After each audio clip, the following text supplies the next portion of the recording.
ወወልድ ወመንፈስ ቅዱስ አሐዱ አምላክ አሜን።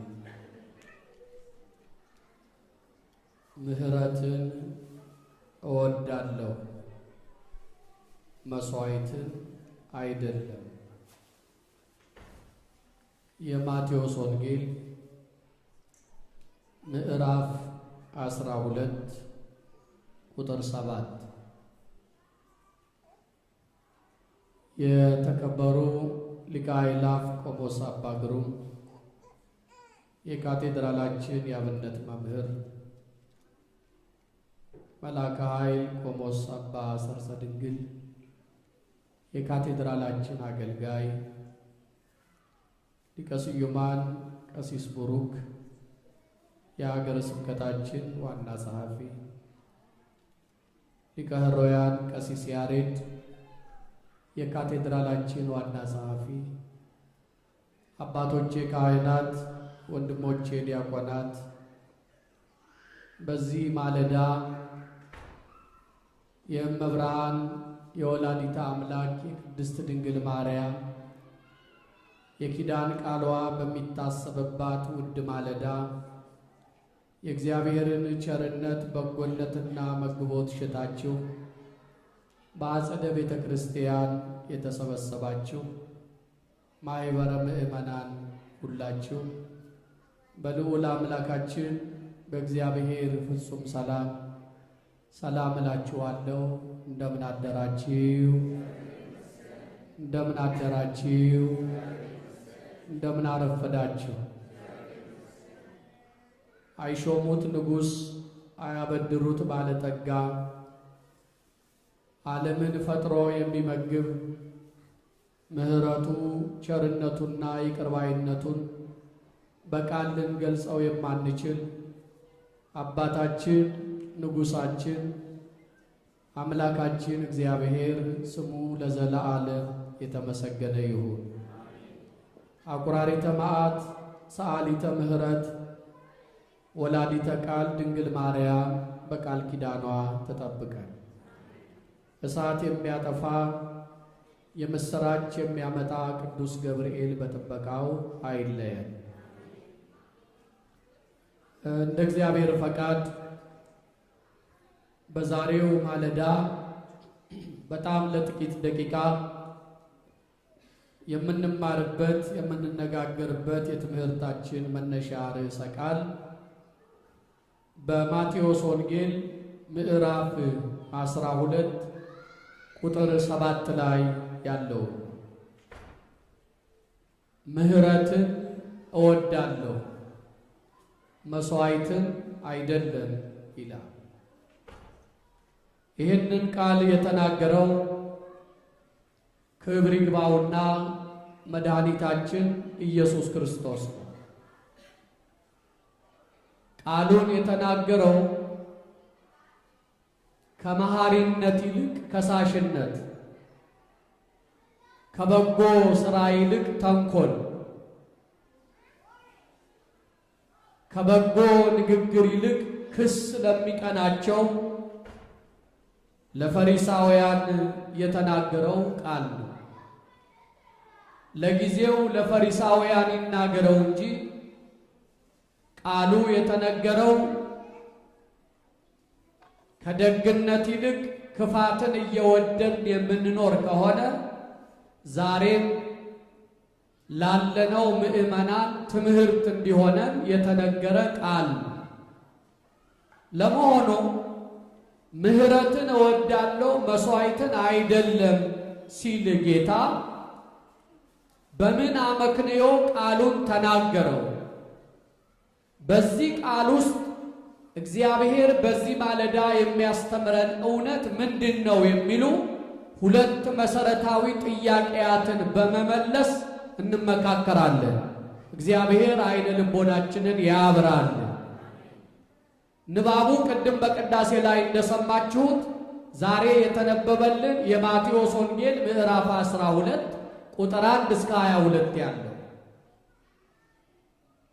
በዚያን ጊዜ ኢየሱስ በሰንበት ቀን በእርሻ መካከል አለፈ ይለናል።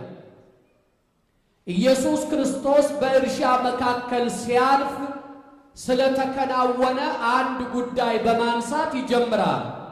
ወገኖቼ ባለፈበት ሁሉ ታሪክ የሚመዘገብለት፣ ባለፈበት ሁሉ ሥራ የሚሠራ፣ ባለፈበት ሁሉ የሕይወትን ጥያቄ የሚመልስ፣ ባለፈበት ሁሉ የክፉዎችን ምክር የሚያፈርስ፣ ባለፈበት ሁሉ የከሳሾችን አንደበት የሚገዛ ጌታ ኢየሱስ ክርስቶስ ይባላል። ለስም አጠራሩ ክብር ምስጋና ይሁንለት። ወገኖቼ እግዚአብሔርን መጠየቅ ካለባችሁ በኑሮዬ ላይ እለፍ በሉት። እርሱ ያለፈበት ኑሮ ከክስ ነፃ ይሆናል። በሕይወቴ ላይ እለፍ በሉት። እሱ ያለፈበት ሕይወት ሰላሙ ይመለስለታል። በእርሻ መካከል ያልፋል። ደቀ መዛሙርቱ ተራቡ ይላል። ዓለማትን የሚመግብ ጌታ አጠገባቸው እያለ ተራቡ። ድንቅ ነው ወገኖቼ። ከእግዚአብሔር ጋር ሆኛለሁና አይጎድልብኝም አትበሉ። የዚህ ዓለም ጣጣችሁ ላይሞላ ይችላል። እግዚአብሔር ከእኛ ጋር መሆኑ የሚለካው የዓለም ጣጣችን ስለሞላላን ስለጎደለ አይደለም። ከጌታ ጋር ሆኖ እጀ ሰፊው ብልጽግናው ከእስከ የማይሉት ሰጥቶ የማያልቅበት አሃዜ ዓለም በእራሁ ዓለምን በእጁ የያዘው ጌታ አጠገባቸው እያለ ደቀ መዛሙርቱ ተራቡ ይላል። ያልፉ የነበረው በእርሻ መካከል ስለሆነ ካሸተው እሸት እየቆረጡ ይበሉ ጀመር። የእርሻው ባለቤት ምንም አልተናገራቸውም። በሀገራችንም የእርሻን እሸት እየቆረጡ ቢበሉ ክስ የለም። ይጎድልብኛልና አትንኩብኝ አይልም ገበሬው። በዚያ ጎዳና በዚያ እርሻ የሚያልፍ ሁሉ እሸቱን እየቀጠፈ ይበላል። እሸቱ ስለተቀጠፈበት ገበሬው ይጎድልብኛል፣ የመጣልኝ ምርት ያንስብኛል ብሎ አይስገበገብም፣ በዝምታ ያልፋል። የሚደንቀው ስላልተስገበገበ አይጎድልበትም። የሚጎድልበት ማን ነው ካላችሁኝ፣ ስግብግብ። እጁ የሚያጥረው ማን ነው ካላችሁኝ፣ ንፉግ ሰው ነው። እየቆረጡ ሲበሉ የእርሻው ባለቤት አልተናገረም። ፈሪሳውያን ግን ጠየቁት፣ ጌታ ሆይ ለምን ሰንበት ትሻራለች አሉት። የሚገርም እኮ ነው። ደቀ መዛሙርቱ ተርበው እንዴት ሰንበት ተሻረ ይሉታል። የሰው ልጅ እየተራበ ስለ ተጻፈ ሕግ ይጠይቁታል። አንድ ምሳሌ ሰምቻለሁ። ጅብ የነካው ይበላል ወይ አለዋል። ሲርብ ነው ሳይርብ ብሎ አላላሽ። በጎዶሎ ቀጭን ቃለ ተርበው ሳለ እንዴት እሸት ቀጥፈው ይበላሉ? ሰንበት ተሻረች አለች። በሰንበት ሊደረግ የማይገባውን መስዋዕት የሚያዘጋጁ ሰዎች በዚህ ተግባራቸው ሰንበትን እንደሚሽሩ አታውቁም ወይ? ዳዊትና ከእርሱ ጋር የነበሩ ወታደሮች ያልተፈቀደውን መስዋዕት በረሃብ ጊዜ እንደበሉ አላያችሁም ወይ? ልጆቼ ስለተራቡ በሉ እንጂ ሰንበትን የመሻር ዓላማ የላቸውም ማለት። አያችሁ፣ መድኃኒታችን ኢየሱስ ክርስቶስ አንድን ድርጊት የሚለካው ባደረግንበት ምክንያት ነው። ለምሳሌ ወደ መዝገብ ብር እያመጡ ሲጥሉ አይቶ 1-2 ዲናር የጣለችይቱን ሴት አመሰገናት ይላል አይደል? ብዙ የሰጡ አሉ። በብር ሚዛን ቢለካ ኖሮ መመስገን ያለባቸው የትኞቹ ናቸው? ብዙ የሰጡት። ጌታ ግን ያመሰግነው የቷን ነው? 2 ዲናር የጣለችው። ለምን አመሰገናት? እሷ የሰጠችበት ምክንያት ውዳሴ ሽታ አይደለም፣ አስቀርታና አትርፋም አይደለም። ያላትን በሙሉ ሰጠች። አያችሁ፣ የኔና የእናንተ ጌታ ጉዳይን የሚለካው ካደረግንበት ምክንያት አንጻር። እነዚያን ከሳሾች አሳፈራቸው። በሚያውቁት ታሪክ ኮነናቸው። በሚያውቁት ታሪክ ገሰጻቸው። የሰው ልጅ የሰንበት ጌታዋ ነው። ሰንበት ኢየሱስ ክርስቶስ ነው። ሰንበት ጌታ ነው። ደግሞ በሌላ ንባብ እኛም የሰንበት ጌቶች ነን፣ ጌታዋ ገዢዋ ነን። ያንን የተጻፈላችሁን ሕግ አታስተውሉትም ወይ? እኔ መወደው ምሕረትን እንጂ መስዋዕትን አይደለም አላቸው። እግዚአብሔር የሚወደው ምህረትን ነው። ይሄንን ቃል አስቀድሞ በነቢየ እግዚአብሔር ሆሴዕ ተናግሮታል። ትንቢተ ሆሴዕ ምዕራፍ 6 ቁጥር 6 ላይ ያለ ቃል ምህረትን እንጂ መስዋዕትን አልወድም አላቸው። የኔ ተግባር መሐሪነት ነው፣ የኔ ተግባር ይቅር ባይነት ነው አላቸው። እቺ ቤተ ክርስቲያን እንዴት ውብ መሰለቻቸው! ቅድም በማህሌቱ መዝሙሩ ላይ ወመኑ መሐሪ ዘከማከ ይሉት ነበር አባቶቻችን። እንዳንተ ያለ መሐሪ፣ እንዳንተ ያለ ይቅር ባይ ማን ነው እያሉ ነበር ያዜሙለት። ወመኑ መሐሪ ዘከማከ ምስለኖ ኪዳነ ዘአቀምከ ለደቂቀ እስራኤል መና ዘአውረድከ ወበጽጌያተ ምድር አሰርጎከ። አቤቱ እንዳንተ ያለ መሐሪ ማን ነው? ከኖህ ጋር ቃል ኪዳንን ያቆም፣ ለእስራኤላውያን መናን ያወረድ፣ ምድሪቱን በአበባ ያስጌጥ፣ አቤቱ እንዳንተ ያለ መሐሪ ማን ነው አሉት። እነርሱ በዝማሪያቸው ወመኑ መሐሪ ዘከማከ ሲሉ አረፈዱ። ወንጌሉ ደግሞ መጣና ምህረትን እወዳለሁ መስዋዕትን አይደለም አለ። የዛሬው ሰንበት የእግዚአብሔር ምህረት የሚነገርበት ሰንበት ነው። አዎ እግዚአብሔር መሐሪ ነው። እግዚአብሔር ይቅር ባይ ነው። እግዚአብሔር ቸርና ታጋሽ አባት ነው። በምህረቱ ይማረን፣ በይቅር ባይነቱ ይቅር ይበለን። በደላችንን አይቁጠርብን፣ መተላለፋችንን አያስብብን። ገበና ሸፋይ ነውና ይሸፍነን። አስተውሉ። መሐሪነቱ ነው ዛሬ ሲነገርለት የሚውለው። በየትኛውም ስፍራ ብትሄዱ በዚህ ሰንበት ቤተ ክርስቲያኒቱ እግዚአብሔር መሐሪ ነው ትላለች። ነቢየ እግዚአብሔር ዳዊት አንተሰ እግዚኦ መሐሪ ወመስተሳይል ሩቀ መዓት ወብዙኃ ምሕረት፣ አቤቱ አንተ አምላካችን እግዚአብሔር ሆይ መሐሪ ይቅር ባይ ነህ፣ መዓትህ የራቀ ምሕረትህ የበዛ። እግዚአብሔር መዓቱን ያርቅልን፣ ምሕረቱን ያብዛልን። እንዲህ እያሉ ነው ያመሰገኑት። ስለዚህ የዛሬው ንባብ የእግዚአብሔርን ምሕረት የሚያስታውስ ነው። እግዚአብሔር የሚወደው ምሕረትን፣ ከሳሽነትን አይወድም። ይቅር ባይነትን ይወዳል። ጥላቻን አይወድም፣ ቂምን አይወድም። እሱ መሐሪ እንደሆነ መሐሪ እንድንሆን ይፈልጋል። እኔ የምወደው መስዋዕታችሁን አይደለም መሐሪነታችሁን ነው አለ። ንባቡ ተያይዞ የእግዚአብሔርን ምሕረት የሚያሳዩ ታሪኮችን አብሮ ይነግረናል። ለምሳሌ የእግዚአብሔርን ምሕረት ከሚያሳዩ አንዱ ከዚያ አልፎ ወደ ምኩራባቸው ሲገባ እጁ የሰለለች አንድ ሰው ነበረ ይላል። ወገኖቼ ይሄ ሰው አካሉ ላይ ተገጥማበት ተንጠለጠለች እጁ የቀረበውን ማራቅ የራቀውን ማቅረብ፣ የቀረበውን መቁረስ የቆረሰውን መቁረስ እንዳይችልባት ሆና እጁ ሰለለች። እግዚአብሔር ጤናችንን እንዲጠብቅልን፣ ጉድለቱም ይታወቀን የጎደለ ቀን ነው። አሁንማ ሙሉ በሆነ ጊዜ ህመሙ አይገባንም። አካል ያጣ መርገጥ ተስኖት የሚያነክስ መቁረስ ተስኖት የሰለለበትን ስናይ ህመሙ አይገባንም። መጎዳቱን እናይለት ይሆናል። ህመሙ የሚገባን ራሳችን ላይ ሲመጣ ነው። ይሄ ሰው የእግዚአብሔር ምሕረት የሚያስፈልገው ሰው ነው። ጤናው ከተዛባበት ሰው በላይ የእግዚአብሔር ምሕረት የሚያስፈልገው ማን አለ? ለታመማችሁ ምሕረት ይሁንላችሁ፣ ለተጨነቃችሁ መጽናናት ይሁንላችሁ። ይሄ ሰው እጁ ሰላላ ነው፣ ግን የተገኘ በምኩራብ ጤነኛ ሰው ነው፣ በአይምሮ ማለት ነው። እጁ ሰለለ እንጂ አይምሮ ጤናማ ነው። አንዳንድ ሰው እኮ አካሉ ጤናማ ነው፣ አይምሮ ግን በሽተኛ ነው። ያልተረዳነው በሽተኛ ብዙ አለ፣ ያላወቅነው በሽተኛ ብዙ አለ። ይሄ እጀ ሰላላ ሰው በቤተ ምኩራብ ነው የተገኘው። አያችሁ፣ ታማሚ ነው፣ ነገር ግን ከጸሎት ቤት ልቅር ያላለ። የእኛን ስንፍና አይገስጽም ይሄ ታሪክ። ጤነኞች ሆነን ወደ እግዚአብሔር ቤት ለመምጣት ለምንሰንፈው፣ ጤነኞች ሆነን ለምስጋና በደጁ ለመሰብሰብ አቅም ላጣ ነው ተግሳጽ አይሆን።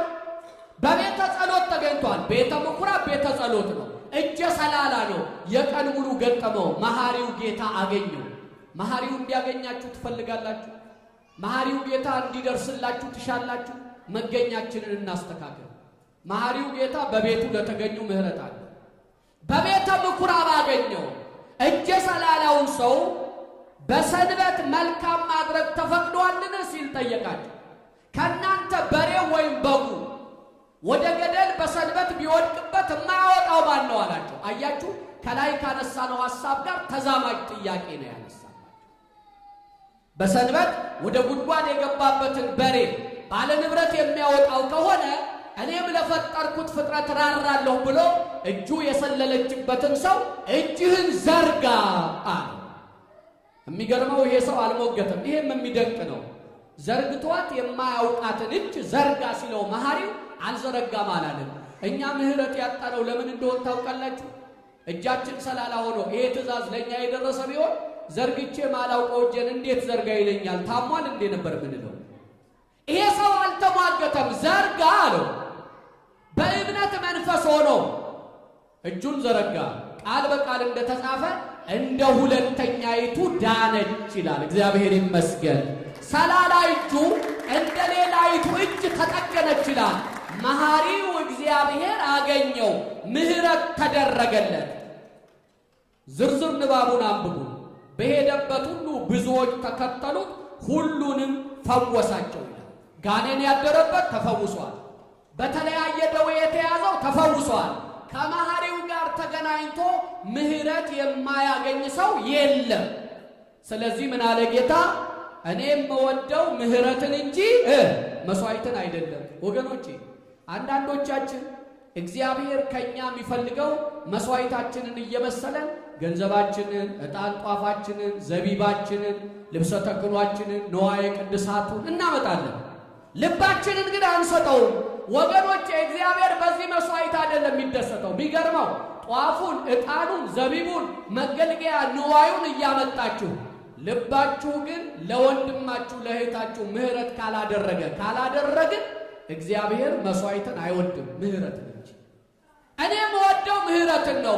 መሐሪ ነኝና መሐሪዎች ሁኑ፣ ይቅር ባይ ነኝና ይቅር ባዮች ሁኑ። በደልን የምደመስስ የምተው ነኝና የበደላችሁን ሰው በደሉን ይቅር በሉ አለ። ምን እንማራለን ከዚህ ንባብ? ዛሬ ስለ መሐሪነቱ ቤተ ክርስቲያናችን አበክራ ስታስተምረን ምን እየነገረችን ነው? ወገኖቼ፣ ምህረቱ ባይሆንልን ኖሮ ምድሪቱ አበባ ባላጌጠባት ነበረ። እቺ ምድር እኮ ብዙ ደም ፈሶባታል። ዛሬ እንኳ በዚህ ሰዓት እኛ ማናውቀው መረጃው ያልደረሰን ስንት መከራ በዓለም ዙሪያ አስተናግዳለች ምድሪቱ።